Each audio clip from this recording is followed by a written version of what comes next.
नमस्कार दोस्तों। हाल ही में 29 जनवरी 2026 को भारत का इकोनॉमिक सर्वे 2025-26 रिलीज हुआ है। तो हम जानते हैं हर एग्जाम में यहाँ से एक या दो क्वेश्चन तो डायरेक्ट आता ही आता है। इसके अलावा कई क्वेश्चन अप्रत्यक्ष तरीके से भी पूछे जाते हैं, जैसे किसी योजना के बारे में, किसी टारगेट या लक्ष्य के बारे में। इसके अलावा इसके डाटा की हमें मेंस में अपने आंसर में कोट करने के लिए भी ज़रूरत पड़ती है। तो आइए इस इकोनॉमिक सर्वे के जो महत्वपूर्ण डाटा है उसको एमसीक्यू फॉर्मेट में हम देख लेते हैं। पहले हम इकोनॉमिक सर्वे का जो बैकग्राउंड है, उससे रिलेटेड जो बेसिक क्वेश्चन है एग्जाम्स में पूछे जाते हैं, उनके बारे में देख लेते हैं। पहला सवाल है हमारा, इकोनॉमिक सर्वे किस विभाग द्वारा तैयार किया जाता है? ए राजस्व विभाग, बी व्यय विभाग, सी वित्तीय सेवा विभाग या डी आर्थिक कार्य विभाग। तो इकोनॉमिक सर्वे डी आर्थिक कार्य विभाग द्वारा तैयार किया जाता है। ये आर्थिक कार्य विभाग वित्त मंत्रालय के अंतर्गत ही आता है। अगला सवाल है, इकोनॉमिक सर्वे को किसके द्वारा तैयार किया जाता है? वित्त मंत्री द्वारा, वित्त सचिव द्वारा, मुख्य आर्थिक सलाहकार द्वारा या कॉर्पोरेट सलाहकार द्वारा। तो ये तैयार किया जाता है मुख्य आर्थिक सलाहकार के द्वारा। अगला सवाल हमारा, इकोनॉमिक सर्वे को संसद के पटल पर कौन रखता है? वित्त मंत्री, वित्त सचिव, मुख्य आर्थिक सलाहकार या कॉर्पोरेट सलाहकार। तो इसको संसद के पटल पर रखते हैं वित्त मंत्री। इसको तैयार करते हैं मुख्य आर्थिक सलाहकार, लेकिन इसको संसद में रखते हैं वित्त मंत्री। अगला सवाल है, आर्थिक सर्वेक्षण प्रतिवर्ष संसद में प्रस्तुत किया जाता है। मतलब ये कब किया जाता है? बजट से पहले, बजट के साथ या बजट के बाद कब किया जाता है? तो ये आगामी वर्ष के बजट के प्रस्तुतिकरण से पूर्व किया जाता है। अगला सवाल है, भारत में सर्वप्रथम आर्थिक सर्वेक्षण कब जारी किया गया था? 1947-48 में, 1950-51 में, 1961-62 में या 1972-73 में। तो पहली बार जो आर्थिक सर्वेक्षण आया था वो 1950-51 में आया था। अगला सवाल है, आर्थिक सर्वेक्षण को किस वर्ष से बजट से पृथक किया गया था? तो आर्थिक सर्वेक्षण पहले बजट के साथ ही आता था, उसके बाद इसको 1964 में बजट से अलग कर दिया गया था। तो इसका आंसर है 1964। अगला सवाल है, आर्थिक सर्वेक्षण 25-26 को कुल कितने चैप्टर में वर्गीकृत किया गया है? अब यहाँ से हमारे क्वेश्चन जो आर्थिक सर्वेक्षण 25-26 है उसके डाटा से रिलेटेड होंगे। तो 25-26 में कुल चैप्टर है कितने हैं? Option A 10, option B 12, option C 15 या ऑप्शन डी 17। तो इसमें कुल चैप्टर है 15। आप यहाँ पे देख सकते हैं, ये कुल टोटल 15 चैप्टर है और हर चैप्टर का एक विशिष्ट नाम है। अगला सवाल है, 2026-27 में भारत की जीडीपी वृद्धि दर कितने रहने का अनुमान लगाया गया है इस इकोनॉमिक सर्वे में? तो कितनी रहेगी?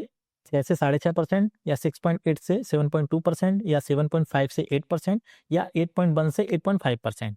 तो इकोनॉमिक सर्वे में जो अनुमान लगाया गया है वो लगाया गया है ऑप्शन बी 6.8 से 7.2%।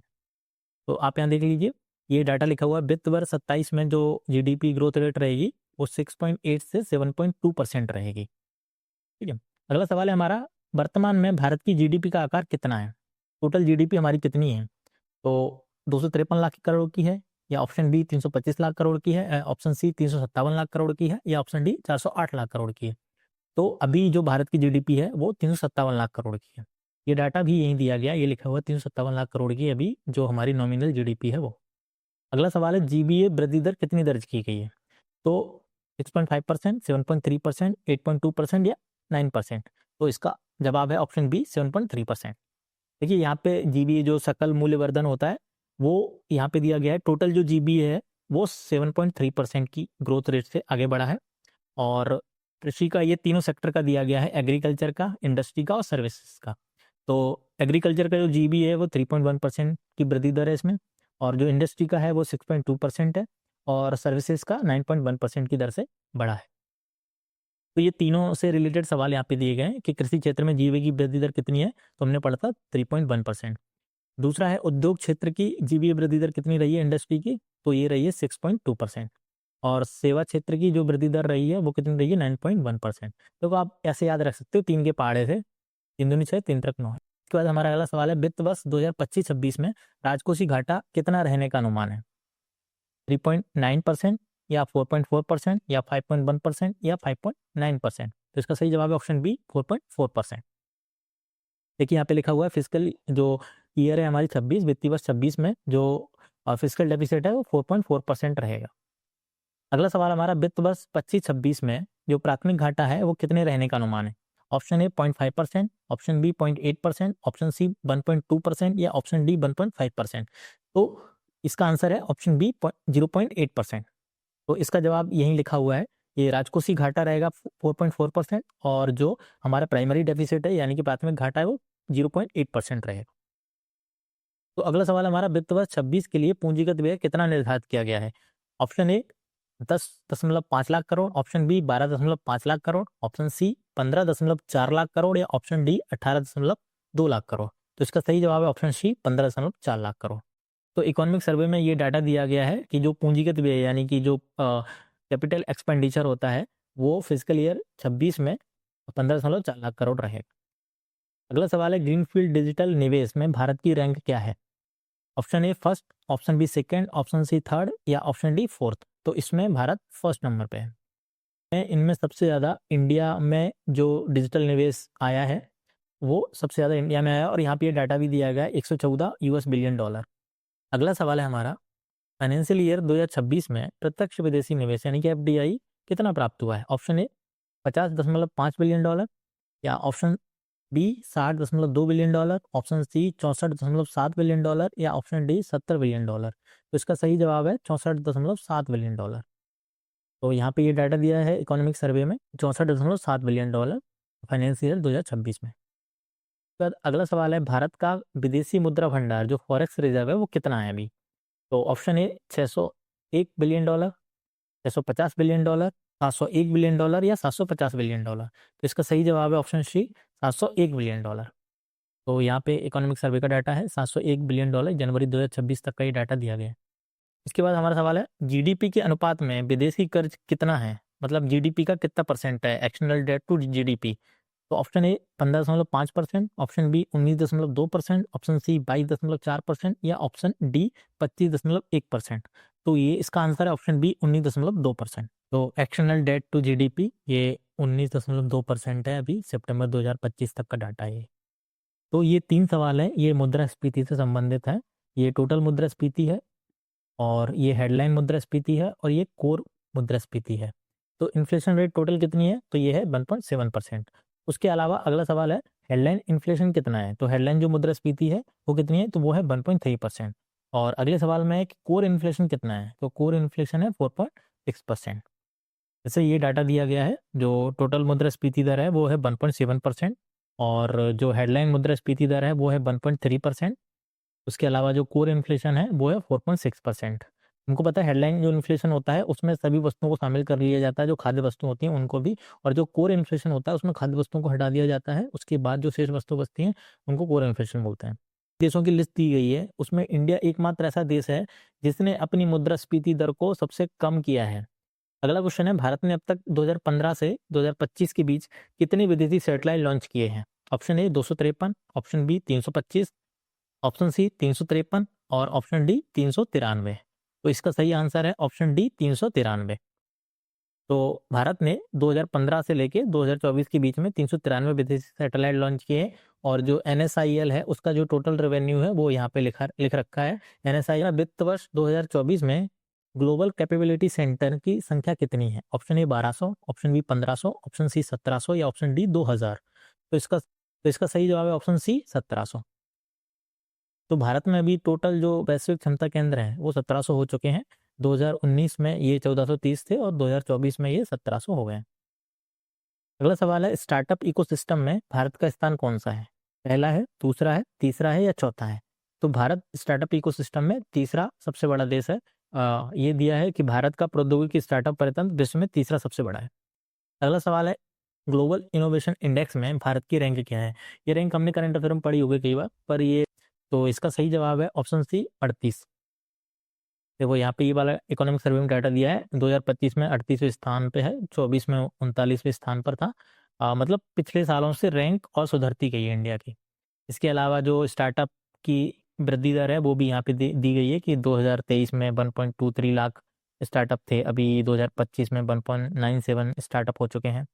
इसके अलावा जो नवाचार में भारत ने क्या क्या उपलब्धि हासिल करी है उसके सबके यहाँ पे डाटा दिया गया है। ट्रेडमार्क में चौथा स्थान है, पेटेंट में छठा स्थान है, ये सारे डाटा है आप पढ़ सकते हैं यहाँ पे। अगला सवाल है जल जीवन मिशन के तहत कितने प्रतिशत ग्रामीण परिवारों को नल से जल मिल रहा है? Option A 65%, option B 72%, option C 81% या ऑप्शन डी 90%। तो सही जवाब है ऑप्शन सी 81%।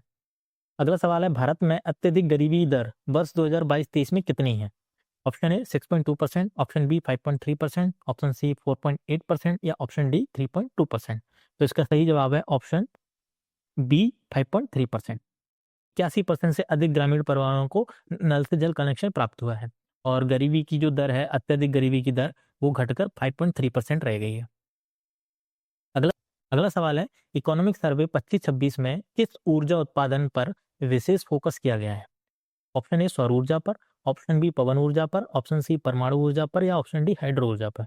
तो इसका सही जवाब है ऑप्शन सी परमाणु ऊर्जा पर। इसी से रिलेटेड 2-3 सवाल और हैं। भारत ने 2047 तक परमाणु ऊर्जा उत्पादन का क्या लक्ष्य रखा है? Option A 50 gigawatt, option C 75 gigawatt, option C 100 gigawatt या ऑप्शन डी 120 गीगावाट। तो इसका सही जवाब है ऑप्शन सी 100 गीगावाट।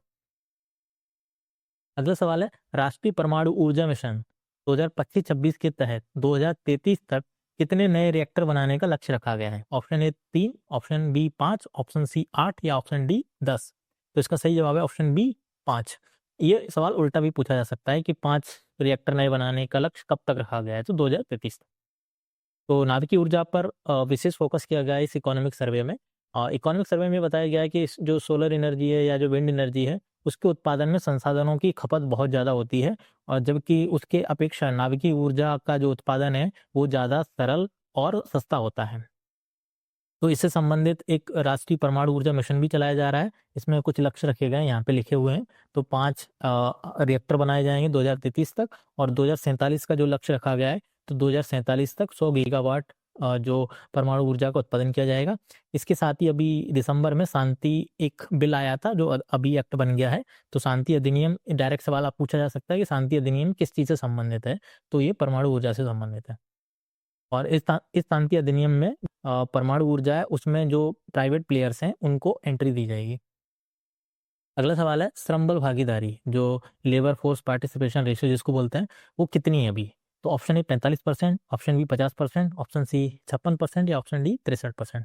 तो इसका सही जवाब है ऑप्शन सी 56%। बेरोजगारी दर कितनी है अभी इकोनॉमिक सर्वे के हिसाब से? तो option A 3.5%, option B 4.2%, option C 4.8% या ऑप्शन डी 5.5%। तो इसका सही जवाब है 4.8%।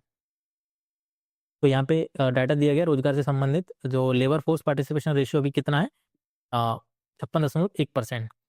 के अलावा जो अनएम्प्लॉयमेंट रेट है वो अभी 4.8% है। अगला सवाल है, महिला श्रम भागीदारी 2023-24 में कितनी है? तो option A 32.5%, option B 38.2%, option C 41.7% या ऑप्शन डी 45%। तो इसका सही जवाब है 41.7%। महिला श्रम बल भागीदारी में वृद्धि हुई है 2023-24 में। ये कितना है डाटा? तो ये जो प्रतिशत पहुंच गया है 41.7%, 41.7% तक। और महिला बेरोजगारी दर में भी कमी आई है। तो ये अभी महिला बेरोजगारी दर कितनी है? 3.2%।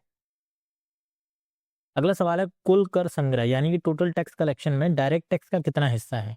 Option A 41%, option B 50%, option C 55% या ऑप्शन डी 59%। तो इसका सही जवाब है ऑप्शन डी 59%। तो जो टोटल टैक्स कलेक्शन है उसमें जो डायरेक्ट टैक्स है उसका हिस्सेदारी 59% है और जो इनडायरेक्ट टैक्स है जैसे जीएसटी उसकी हिस्सेदारी 41% है। अगला सवाल है, पीएम मुद्रा लोन में महिलाओं की हिस्सेदारी कितनी है? Option A 55%, option B 62%, option C 69% या ऑप्शन डी 75%। तो सही जवाब है ऑप्शन सी 69%। तो मुद्रा लोन से संबंधित यहाँ पे कुछ डाटा दिया गया है। इसमें बताया गया है कि 36 लाख करोड़ से अधिक की राशि वितरित की गई है इस योजना के तहत, जिसमें से जो ऋण प्राप्तकर्ता हैं वो 69% महिलाएं हैं। अगला सवाल है, व्यापार घाटा कितना है? Option A 200 billion dollar, option B 248 billion dollar, option C 280 billion dollar या ऑप्शन डी 300 बिलियन डॉलर। तो इसका सही जवाब है 280 बिलियन डॉलर। और चालू घाटा कितना है? Current account deficit? Option A 0.5%, option B 0.8%, option C 1.2% या ऑप्शन डी 1.5%। तो इसका सही जवाब है ऑप्शन बी 0.8%। तो यहाँ पे डाटा दिया गया है, जो टोटल हमारा व्यापार घाटा है वो है 248 यूएस बिलियन डॉलर और जो सीएडी है वो अभी वर्तमान में 0.8% है। ठीक है, यहाँ पे लिखा गया है जो सीएडी है 0.8%।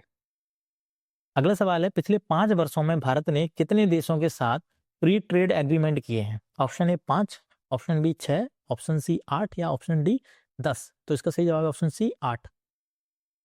तो यहाँ पे जो 8 देशों के नाम दिए गए हैं जिनके साथ फ्री ट्रेड एग्रीमेंट हो चुका है, इंडिया मॉरिशस के साथ हो चुका है, यूएई के साथ हो चुका है, ऑस्ट्रेलिया के साथ हो चुका है, और यूरोपियन यूनियन के जो 4 देश हैं इनके साथ हो चुका है, यूके के साथ हो चुका है, ओमान के साथ हो चुका है, न्यूजीलैंड के साथ भी हो चुका है, और यूरोपियन यूनियन के साथ हो चुका है। इन 8 देशों के साथ ऑलरेडी हो चुका है, और ये जो बाकी के देश हैं 8, इनके साथ अभी बातचीत चल रही है। फ्री ट्रेड एग्रीमेंट शायद हो सकता है अगले आने वाले सालों में हो जाए। अगला सवाल है, कुल रोजगार का कितना प्रतिशत सेवा क्षेत्र में है? Option A 20%, option B 25%, option C 30% या ऑप्शन डी 35%। तो सही जवाब है ऑप्शन सी 30%। तो जो तो रोजगार का जो टोटल परसेंट है उसमें से 30% सिर्फ सेवा क्षेत्र से आता है ना। अगला सवाल है, घरेलू पर्यटकों की वृद्धि दर कितनी है? तो यहाँ पे कुछ टूरिज्म से संबंधित डेटा भी दिया है इकोनॉमिक सर्वे में। तो इसके विकल्प हैं, option A 12.5%, option B 15%, option C 17.5% या ऑप्शन डी 20%। तो इसका सही जवाब है 17.5%। तो घरेलू पर्यटक यात्राओं में 17.5% की वृद्धि हुई है, और जो इंटरनेशनल टूरिस्ट हैं उनमें 8.9% की वृद्धि हुई है। अगला सवाल है, इकोनॉमिक सर्वे 25-26 में जीवन प्रत्याशा कितनी बताई गई है? ऑप्शन ए 68.5 वर्ष, ऑप्शन बी 69.8 वर्ष, या ऑप्शन सी 70.3 वर्ष, या ऑप्शन डी 72 वर्ष। तो इसका सही जवाब है 70.3 वर्ष। इकोनॉमिक सर्वे में 2023 तक जो जीवन प्रत्याशा बताई गई है वो 70.3 वर्ष है। बाकी ये जो हेल्थ से संबंधित और भी डाटा लिखा हुआ है आप पढ़ सकते हो। तो हमने सारे क्वेश्चन कवर कर लिए हैं। इकोनॉमिक सर्वे से संबंधित जितना भी महत्वपूर्ण डाटा था वो पूरा कवर हो गया है, और कोई भी क्वेश्चन आएगा तो इन्हीं में से कोई ना कोई क्वेश्चन फंस जाएगा।